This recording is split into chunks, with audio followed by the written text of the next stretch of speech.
Your Excellency, my father always alikuwa na mambo matatu kama wewe, not the same, but all his speeches were divided into three. Today I'll divide it into four because he was a Foster General.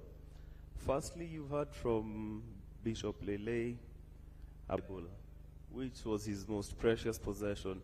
Anyone who worked with Bible, which was his most precious possession. Anyone who worked with him in DHQ, MAB, Lab, wherever, can attest that he always had a Bible with him.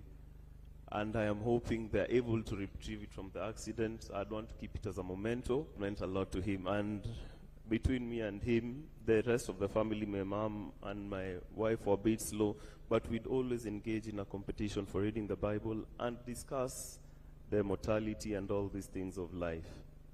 He understood that his position was temporary and it would always end. Leading up to his death, he almost knew.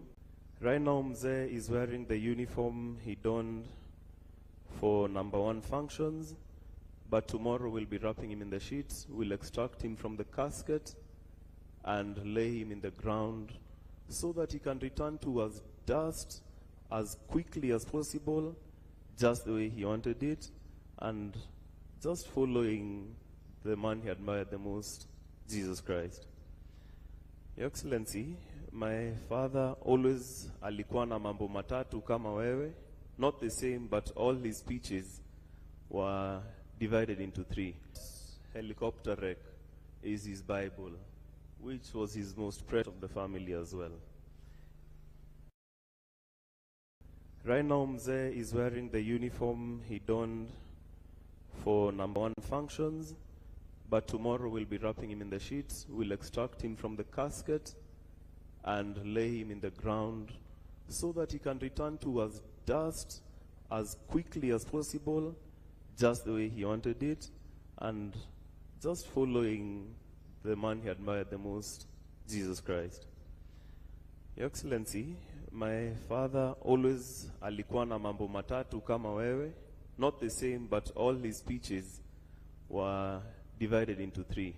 Today I'll divide it into four because he was a Foster General.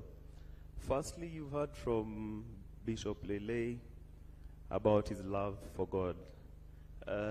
Somewhere in that helicopter wreck is his Bible, which was his most precious possession. Anyone who worked with him in DHQ, MAB, Lab, wherever, can attest that he always had a Bible with him. And I am hoping they're able to retrieve it from the accident. I'd want to keep it as a memento, and for the rest of the family as well.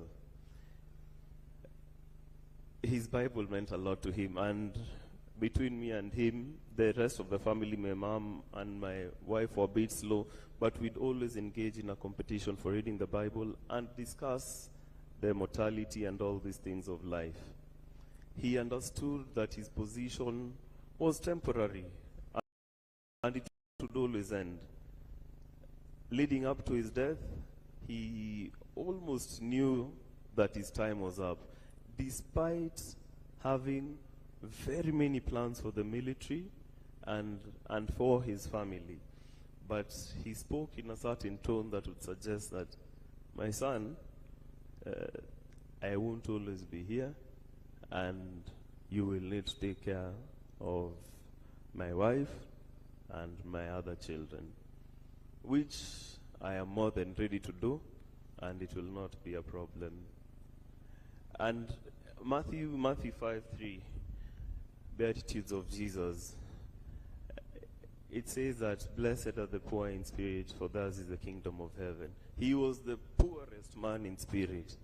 Hizi cheskas mingi, ofisi kubwa, watu kumuita CDF, general, sir, to him it was all vanity. It was a necessary thing for him to be able to fulfill his job, nothing more. As he lays here with his uniform, I see they put his medals, his sword and boots. He loved it as a tool for the job, but nothing more. Don't be under any illusion that he thinks is important once he breathed his last. That was point number 1, his love for God. His point number 2 and point number 3 is a very blurry line. It is about his soldiers and his family. I can guarantee you right now, ule private mwenye amekaa pale juu kwa kona and me, he viewed us almost the same. You may not have had the same privileges I might have had being his son, but in his heart of hearts, the lowest person, the cleaner, to his vice, he treated all of them with respect. And he respected every single human life. His worst days was when he had, or rather different days he hears his soldiers have been hit. He was actually mourning like he was mourning a child. And he'd go down to his knees and ask, God, what is happening here? Hard for me strength. Nahitaji kulima hii Al-Shabaab kabisa. Nahitaji kulima hii bandits kabisa. Which is what he was doing in the line of duty when he went down. And I want to tell even the bandits or Al-Shabaab who are celebrating, mtu mwenye alikuwa na lima kila wakati, shako yote sana lima Al-Shabaab, lima musiangushe click, muongeze. Watu ya boni na ulime adui kabisa. Lima adui atakufanyia nini? Utakuja hapa, we'll celebrate you, but Kenyans will remain safe. Those tears of the women in Baringo and their children and the people, they won't go in vain. Hata sasa wenye wako deployed huko, wenye walichukua mili zao kwa ndege, don't despair, kazi inaendelea. He's gone, amri bado iko. Since ametoa amri, hiyo mali lazima ifagiliwe kabisa. Na hivyo ndio itakuwa. That was point number 2 and 3. I'll talk about his family briefly. He really loved his wife, and he loved us also as a family, and he did everything for us. Anything he was ready to sacrifice for us. He believed in us completely. Lastly, if you knew General, he loved reading. He loved playing golf. I know his golf buddies really miss him. And he said in an interview when Excellency appointed him was the last time he played. And just when we were talking on Saturday, I told him, sasa ukiretire, itakuwa aje? And he told me, I look forward to going back to golf. But his primary consideration always was this great nation of Kenya. He loved it, and in his death, he wishes that Kenya will remain totally secure, free from external influence, and any Kenyan, be it from Baringo, Chemolingot, Lamu, Mandera, Wajir, any corner of this country, to them to be safe. A child to go to school, get an education, pursue their dreams, and he died doing that. And there is no greater death for him.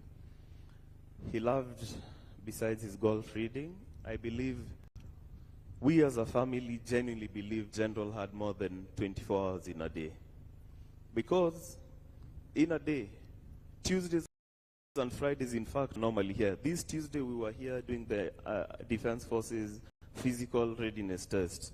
He said, if I'm the general, I have to show that this test is possible. And ironically, he did, I think, the most press-ups of everyone here. Not the most press-ups, but the most push-ups. We did push-ups. He did 80 of them at his age, over 60. He did press-ups, I think about 50, and he ran 3.2 kilometers in about 19 minutes, which is absolutely phenomenal for his age. So pia nyinyi muku uko juu, watu ya vitambi, fuateni mwenende ya general. So unaona metosha kwa sanduku vizuri, hawaja finya toshe vizuri. And so, lastly as I finish, the most important lesson, should you disregard his love for God and what God can do to you in your life and the battles he can help you in, should you disregard everything? I can tell you something. Ukiwa na mkono gamu, hautaipata baraka. Even when God wants to give you money and resources, you need to open your hands. You need to empty your pockets. Patiana. General livyosia umuulize, hiyo saa umevaa hapo, nipatie, anakupatia. General, nimekwama hapa, nisaidie. He will give you. He was so generous, and as a result of that, as a family, we have never lacked. Just try. Test your faith. Test your faith. Start. Mwenye nakombanga pesa, hata umechoka naye aje. Give him, forget about it. Najua hapa, he told me the amount of debt ordered to him, and I enjoyed him. If you ever die, kwa mazishi yako nitaenda nianze kuchukua hizo madeni yangu, ndio at least nijenge mambo nyumba mahali. But akasema hapana, hiyo ni sadaka nimepatia Mungu. And so generosity, just test your faith. Hiyo wacheni kushikilia vitu kwa mfuko. Fungua mkono, God will bless you. We will miss him. He was a great simple man, and we love him. And to the entire KDF fraternity, poleni sana, we stand with you. And especially for the people who perished with him. We in fact were running with that whole group here on Tuesday. And Tuesdays and Friday were his days. If I can ask, kwa makambi zenyu, chukweni hiyo fitness serious, mkwe kimbia, so that at least you can take the physique and also better your own health. Asante sana, and God bless all of you.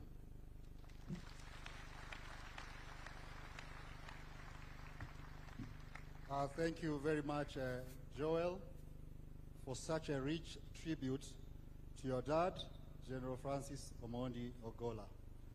Your Excellency, it is now my singular honor and pleasure duty to invite the ACDF P&L to read the biography and thereafter invite the VCDF. ACDF, sir.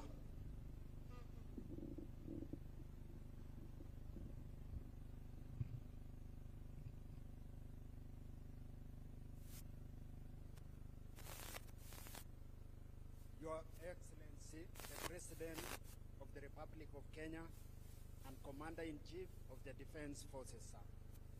Permit me to write on established protocols. I have the honor and singular duty to read the biography of the late General Francis Omondi Ogolla.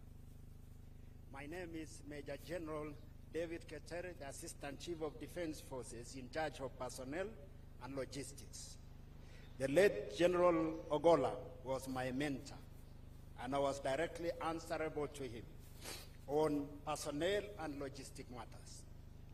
General Francis Omondi Ogolla was born on 12th February 1962 in Siaya County.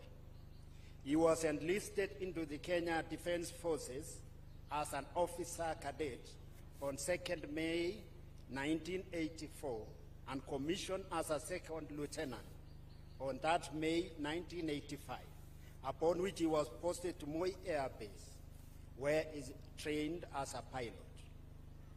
During his career in the Kenya Defense Forces, General Ogolla held several command, staff, and instructional appointments.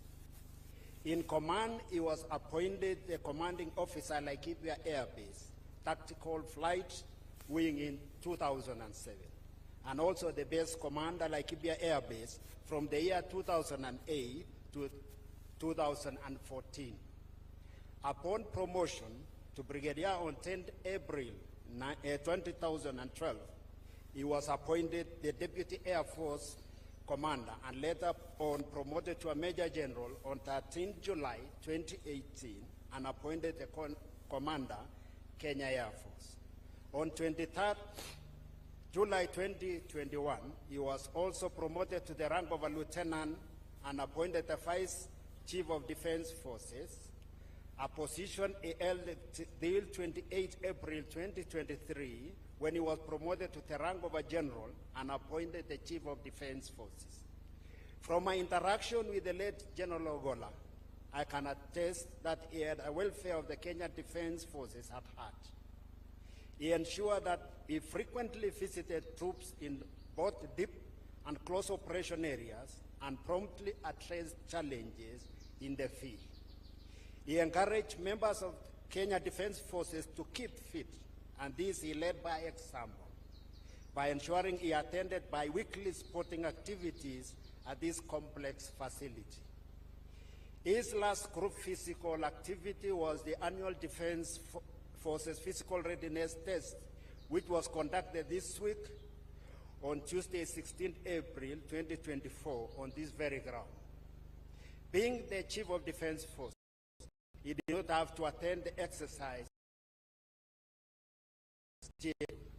but he chose to lead from the front by participating in the exercise, just like the rest of KDF personnel, in sync with his command philosophy, one force, one mission. Due to his dedication to service, the late General Francis Omondi Ogolla was awarded, among them, Elder of the Order of the Golden Heart, Elder of the Panning Spear, Head of State Commendation, among others. The cruel hand of death has robbed his family of a loved one. Kenya Defense Forces, the country has lost a patriotic and hard-working general officer. He will be missed by his family, relatives, colleagues, friends, and nation at large. I wish to express my deep condolences to his wife, Madam Eileen Kadambi Ogolla, his children, Lona Acheng Omondi and Joel Rabuku Omondi Ogolla, his daughter-in-law, Mudoni Njenga Mwaura, his grandson, Master Tajim Bagara, his friends, family, relatives, and colleagues. May the Almighty God rest his soul in eternal peace and grant abundant comfort to members of his family. Your Excellency, sir, it is my humble duty and honor to kindly invite the Vice Chief of Defense Forces to give his remarks. VCDF, sir.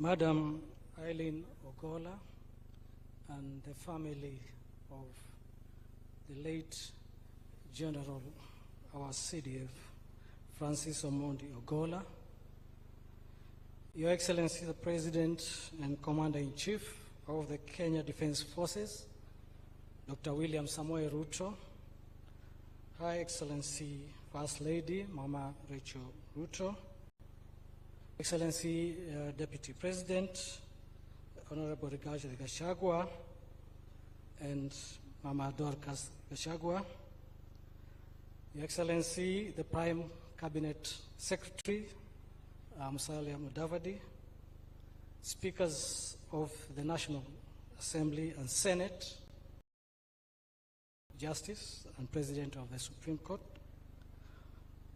Honorable Right Honorable former Prime Minister Raila Odinga, Cabinet Secretaries and present, and all senior government officials invited, Governor of Nairobi County, service commanders, honorable members of the House Committee on Defense, Intelligence and Foreign Relations, members of the Diplomatic Corps, the KDF fraternity, our families, distinguished ladies, distinguished gents, ladies and gentlemen. It is with great sorrow and of loss that we have gathered at this stadium, which was very dear to our departed CDF. I take this opportunity, Your Excellency, on behalf of the Kenya Defense Forces fraternity, both those that are here and those that are in a peacetime location, troops that are deployed all around the country and beyond, to convey a deep message of condolence to the family of our departed leader. Your Excellency, I also take this opportunity to convey those condolences as well to yourself, members of the National Security Council, and all the leadership in the security sector for this loss. Let me thank you, Your Excellency, and through you the entire nation for standing with us, the KDF family, during this moment of great loss. Not only did we lose our CDF, but we lost 9 others, general officers, and service members in the tragic air accident that happened. Your Excellency, we have also received support messages of comfort and condolences from far and beyond. General Ogolla, and I do not need to really go over again describing what kind of a person he was, because the family has said that, as well as the principal chaplain, and we all knew him. But he had many friends within the security establishments, both in the region and through his engagements externally. We have received messages, and I'll just mention a few. The Chief of Defense Staff of India, his friend, the Chief of Defense Staff of Sri Lanka, whom he had invited here recently, and we learned, or rather shared, in dealing with the threats that confront our republic. There's also the General Mbadi, UPDF, who is the immediate former CDF, who worked very closely. The CDF of Burundi, who will be with us tomorrow, and many others. But presently here, sir, we have General Gatechu Selbina, the DMI of Ethiopia, representing Field Marshal Birhan Jula of Ethiopia, who, if you recall, sir, he was here also recently as a guest of our departed CDF. We also have the Rwanda Defense Forces representing the Rwanda CDF. Your Excellency, also allow me to acknowledge with us retired CDFs of Kenya. We have retired General Kibochi, retired General Karangi, and retired CGS General Jeremiah Kianga, and many other retired both officers, general officers, and service members who are all here to show solidarity. This is in honor of our general who died in the operation area conducting operational duties in the North Rift. And sir, like I mentioned to you earlier, last week we spent a lot of time meeting with the field commanders, service commanders and all, discussing ways and means and planning how to continue advancing our operations and making the country secure. After he was briefed on the situation in the North Rift, he tasked General Keter to look for resources to complete the task that you had given him, and told us that, actually he told me, wewe baki kwa ofisi, angalia mambo ya ofisi, next week, kuanzia next week, mimi nitakuwa kwa field. And his intention was to visit North Rift. After that, our troops in close operations theaters and within Somalia, just to reinvigorate and to continue giving the spirit of warriorship to our soldiers. We accept the will of God. Your Excellency, my duty is to assure you that the Kenya Defense Forces remains strong despite the loss. We are continuing with our duties of securing our country just like the general would have wanted us.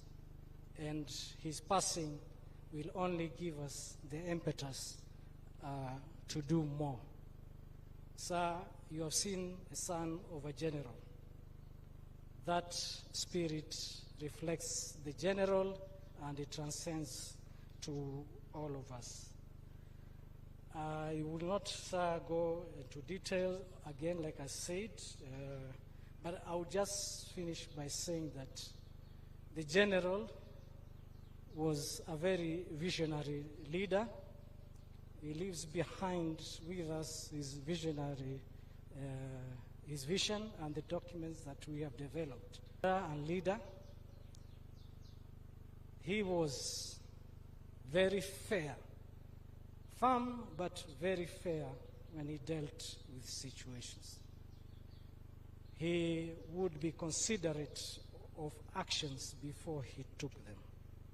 So, sir, and this, as we have heard, is grounded on his strong professional grounding, his spiritualism, his intellectual abilities, and family background. These, Your Excellency, are what defines our departed general.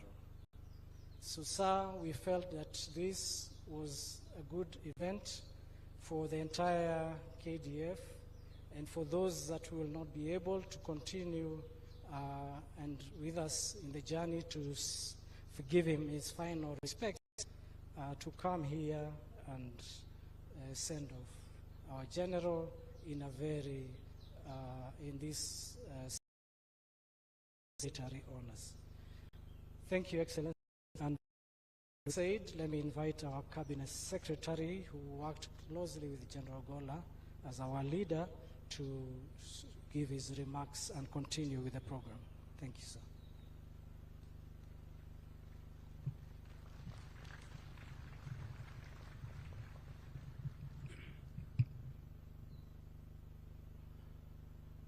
Mama Eileen, Ogolla and family, Your Excellency the President of the Republic of Kenya and the Commander-in-Chief of the Defense Forces, Your Excellency the First Lady, Your Excellency the Deputy President, and Mama Dorcas Gachagua, Your Excellency the Prime Cabinet Secretary, the Right Honorable the Speaker of the Senate, the Honorable Chief Justice and Supreme Court, colleagues, Cabinet Secretaries present, the Vice and all governors present, Principal Secretaries present, General Officers, members of the Diplomatic Corps, senior security officers present, the General of Police and the Director General of National Service members of KDF, ladies and gentlemen, today we gather with heavy hearts to a true hero, a member of the Defense Council, a man whose life exemplified courage, dedication, and unwavering commitment to Kenya. As we mourn his passing, attached in the annals of our nation's history, General years ago, when he joined the military as a cadet officer in 1984. His hard work, determination, and exceptional leadership skills, he rose through the ranks, earning the respect